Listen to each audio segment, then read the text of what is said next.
so here we are back at the range, and now we are going to check out the SIG SPEAR. Now, this is the actual Spear proper, what the U.S. military is going to, but we do have this one chambered in 308 versus the proprietary 277 Fury.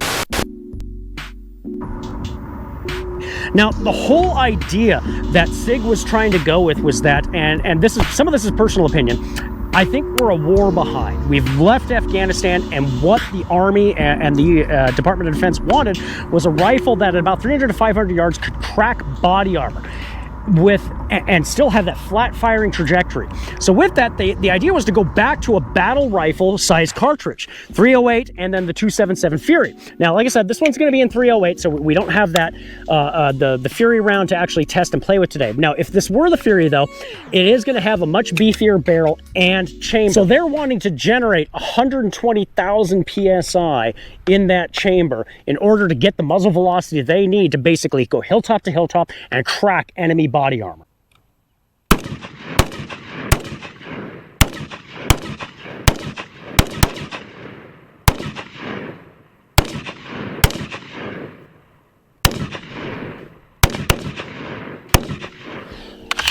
All right, give you an example of, or kind of show you how that trigger functions there.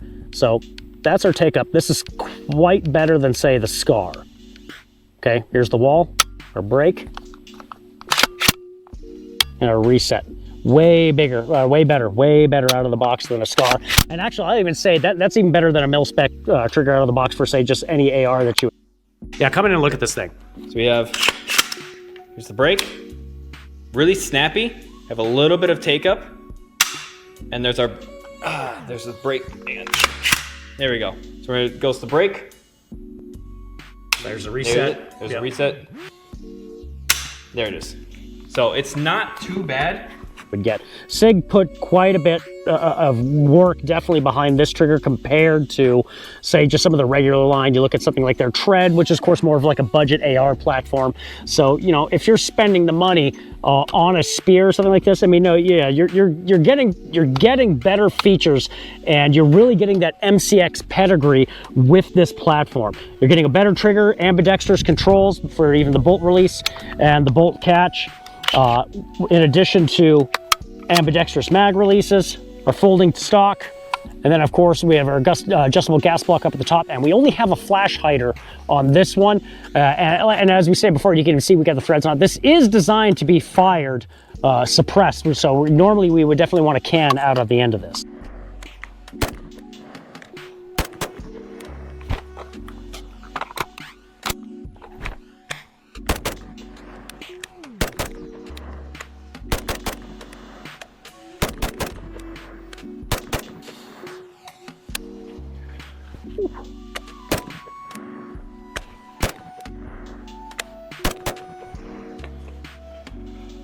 The casings fly way back, way further back than we were expecting, specifically me.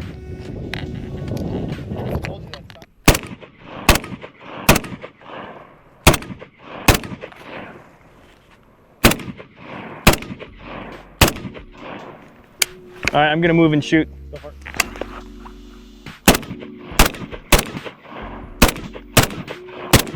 That recoil goes straight back. It kicks like a mule.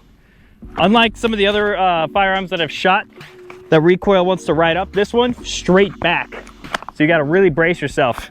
Other than that, it actually fires pretty straight, pretty flat. It's a beefy boy. One thing though that I gotta say that I absolutely hate, this charging handle. Like, it's not... That is a known issue. Yeah. I mean, well, yeah, hold it up. Let's show everybody. So you have your side charging handle, and it under spring tension is held flat, flush against the rifle. Come to the back, what do we have? We have a traditional AR charging handle as well. Shedder, get off the pot. Make up your mind. What are we doing here, okay? Why? You go to grab this, you got gloves on. From underneath, I had issues with it. Can't grab it from the front. Because why? Because, well, it's pinned against the handguard here. You have to come in from the top with this little, with the top lever here in order to get that thing and wrench it back. Yeah, I had a little bit of trouble. You know, the only way I was able to do it is grip it like this, and then I had to like fiddle around with my fingers to get it out. Maybe I'm just being, honestly, they should have ditched that, stuck with just a regular, just stick with your bolt release. I mean, you already have it. You have all the AR controls right here. So rear charging handle, and our bolt catch and release.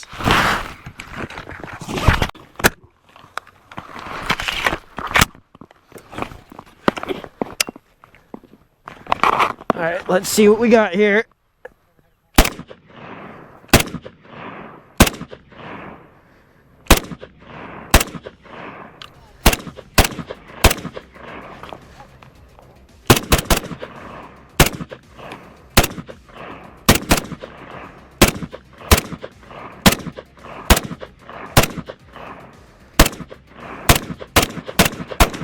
This is my first time shooting this one. I will say, I don't like it. I don't like it at all. The trigger, honestly, the trigger is probably one of the worst triggers I've ever used. Having this and this, that's weird. It's freaking stupid. I don't like it. Like, pick a side, man. It's like, run with what you need, leave everything you don't. I don't like this. I don't like the trigger. It's very front heavy, and that recoil is just straight back. So it just like punches you in the shoulder. I've shot a couple other rifles that are chambered in this, and it just doesn't kick as hard. It's like the recoil management felt better. To be fair, it also doesn't have a muzzle brake like the other rifles that we were shooting earlier. That is true. That is true. I will again. That is true. Granted, but like, well, any proper rifle reviews does require a control. And turn. Here, fire this thing. Tell me what you think. There we go.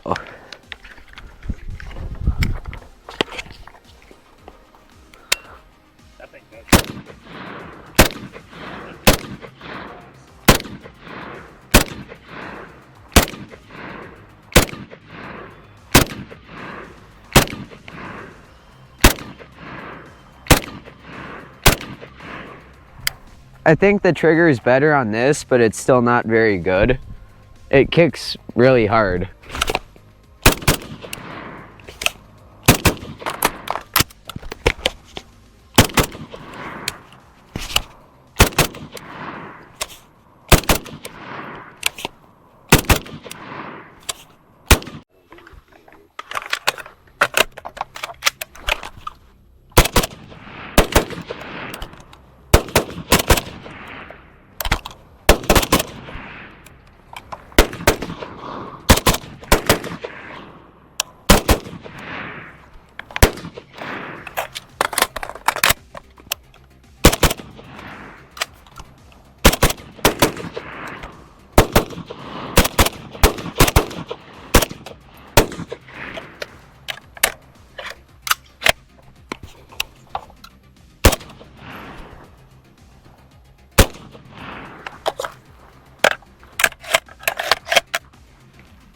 I gotta quickly say, once you start putting more rounds through this, the recoil does get manageable. Is it comfortable? No, but it's not as bad as I originally thought. Yeah, you know, I still think overall I'm digging the Scar. I'm digging the Scar over the Spear. The ergonomics overall on the Spear are a heck of a lot better, and you do have a lot more of the modern conveniences that are built into it, ambient controls, all that stuff, and of course with the M-lock and the handguard. But that is a beefy handguard, and it's really heavy. And the entirety of that upper receiver to contain those pressures that they're trying to achieve makes that thing just overall a bit heavier. I'm impressed with how much lighter the Scar is overall versus that. You know, for me, the winner, Scar versus Spear, man, it's a Scar hands down. What about you? Yeah, I agree. It's the Scar. It has less recoil. Granted, it has a muzzle brake. This is supposed to be suppressed. Even still, I can shoot it. I prefer the Scar just because it's more comfortable to use. Yeah. The ergonomics, I actually like better on the Scar. Yeah, it shoots less flat. This thing shoots flatter, but still I can get faster shots off, very accurate with the Scar over the Spear because the Spear just kicks. It is that time. All right, here we go. Good point, eh? Yeah, it totally is. All right, Alex. So, I mean, the Spear. What are your thoughts on this thing? Huge fan of the MCX platform in 5.56. I think you kind of put it well. This, you know, it's pretty typical for a lot of military things, but this is really a war behind. You know, looking forward to what's happening in the future. I'm not sure that this is necessarily the best platform. That's not to say that it's not a good rifle. It's not to say there's not quality in this. I can agree on that. Yeah. It's not to say that this is a bad rifle. You know, like, I'd probably rather shoot this than like an M1A or an M14. Oh, hands down. So I've used the M14s, you know, even operationally as, you know, doing EOD work overseas, doing contracting work. And I can tell you, I mean, it's like that thing kicks like a mule. Absolutely. So, and this is a bit better than that. For sure. Sorry, man. And no, you're good. It's there's a lot of things I like about it. I like the grip. I like the trigger, the lower, I believe these are the Gen 3 MCX lowers, which SIG also has replicated with their M400 series, or at least the SDI series. Big fan of that. A couple of notes, kind of things that I would probably ding this for. The redundancy. I don't like folding charging handles under stressful conditions. Oh, we got it in the video. This thing is a pain in the butt. You don't grab that thing right, you're just embarrassing yourself downrange. Yeah, and you know, when seconds count, I don't want to waste seconds just trying to get that off. If you already had a charging, you know, system on here, why didn't you just kind of stick with that? It's added weight, and we've kind of, me and you have discussed this, but once that opens up, now I've got, you know, an area where I can get dirt, grime, ingress into the receiver. Not a huge fan of that. Outside of that, I like the handguard, and I like that the handguard goes so far out, but it is a little beefy, a little heavy. Definitely a winning portion over the SCAR. Yeah, that it goes out that 100%. far. Yeah. QD mounts, that's another thing that I will ding the SCAR on. The SCAR is a great rifle. I wish it had QD mounts, man. Like, everybody's running QD. It's just a simple thing. I expect a $4,000 rifle out of the box to have pretty much all the amenities. Big thing, we also discussed this is the first US service rifle that's been like officially adopted for mainline service that does not feature iron sights. It's also optimized for suppression, right? And a lot of people have talked about, you know, why does the rifle need to be suppressed? Long run, huge benefit for you know, VA claims. You've got guys out here shooting all the time. We should be protecting the guys who are in the service with all of the different medical needs that they have. Shooting suppressed is just one more thing where we can, you know, protect the hearing, maybe prevent some tinnitus down the road. My tinnitus! Yeah, super big fan of that. But yeah, again, you know, it's an AR style platform. You know, it's a different, obviously, operating system, but the ergonomics are very similar to it. It's just, you know, we could get into a whole deep discussion about the cartridge. I do think that there are going to be some issues with, now all of a sudden we've got one branch of the military running this, while we have other branches still running with 5.56. That creates a whole new logistic issue. You know, a lot of people don't know, but this is just an MCX. Like, for all intents and purposes, this is an MCX. It's the Spear. It's beefed up. You know, it's in the new 277. This one in 308.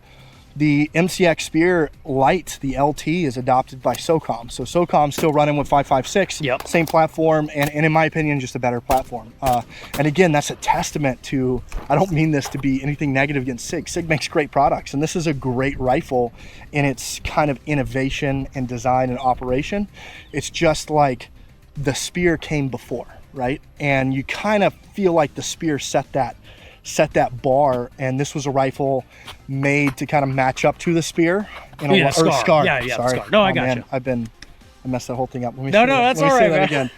So, you know, the SCAR came years before, a lot of service with SOCOM, a lot of contracting, and you kind of feel like that SCAR set a standard, right? It set the bar, and then all of a sudden you have this, in a lot of ways, trying to match up to that standard that was set, and I just feel like it kind of falls a little bit short. And again, that's not a knock on the quality of the rifle. It's just, if I have to pick one. If I had one description, I think you between you and me, we summed it up well. Great rifle, one war behind, is honestly what it boils down to. Absolutely. So, you know, probably a great bench rest rifle. You know, SIG has really solid barrels. Definitely something that you can run. It's definitely something you can master. And, you know, the most important thing, I talk about this all the time, it doesn't matter if it's a SCAR, doesn't matter if it's a Spear, doesn't matter if it's an AR. If you're not spending time on the range, you're not getting ammunition, you're not putting in work, it's pointless. You know, like, you can go buy the most expensive, cool, hottest thing in the world, and if you don't take the time to train on it, it doesn't mean anything. So, you know, Is it the SCAR? Is it the Spear? It's whatever you can afford, whatever you can put ammo in, to kind of master the craft. That would be my ultimate 2 cents on it. Oh yeah, agreed. But neat rifle, definitely Hands down, neat hands rifle. down. Yep. All right, well, hey, that's been Mike and the boys with Aegis Defense Solutions. Thanks for sticking around, and remember, stay prepared, not scared.